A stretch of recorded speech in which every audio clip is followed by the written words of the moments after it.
This is Mag212, and this is my Pyratron.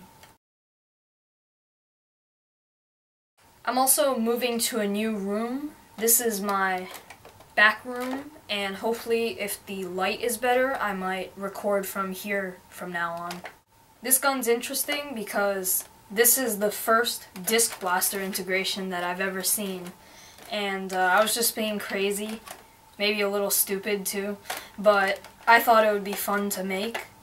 And it was a little hard because I had to integrate the Diatron here, and I had to find a way to get around the priming mechanism right here.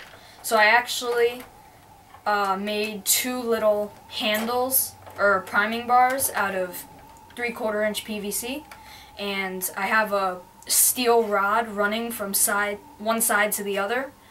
There are special grooves in the Pyragon that only the handle that comes with it normally fits, so I actually just cut down the handle for these little purple parts, as you can see, and then I put the things on there, and now it's actually pretty easy to just prime it, and there's no problem slam firing, but I think it's totally worth it because you get the integrated Diatron. So now I'll talk about the modifications. For the Diatron, removed a whole bunch of locks, mostly trigger locks, so now I can press the trigger whenever I want, and also a priming lock, so now when I prime this and I press the trigger, I can deprime it.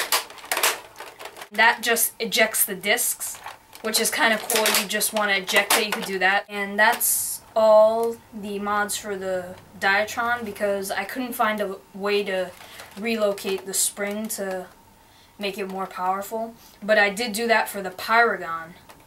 For the Pyragon, I relocated the torsion spring so that when you prime it, the spring moves further back and ejects the discs faster.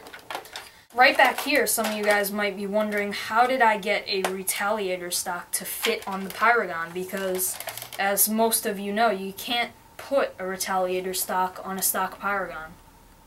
Okay, that sounded kind of weird, but you can't put the retaliator stock on the Pyragon. So what I did was, I have this little stock attachment point, and I extended it a little bit. You can see there's a little gap right here, and that's so that this is further out, and it actually doesn't hit this little notch right here. I think that's cool because it's really comfortable with the stock, and I don't know, it's just kind of, your hand wants to go right here because that's where the normal Pyragon handle is, so it's kind of convenient to have the Diatron down there. And so now on to the paints. Before I put on the Duplicolor Candy White, I put on a black vinyl dye primer, and these purple accents are Genestealer purple from Citadel, and these gray accents are Administratum gray. That's all I really have to say about this gun, so I'm going to show you the firing.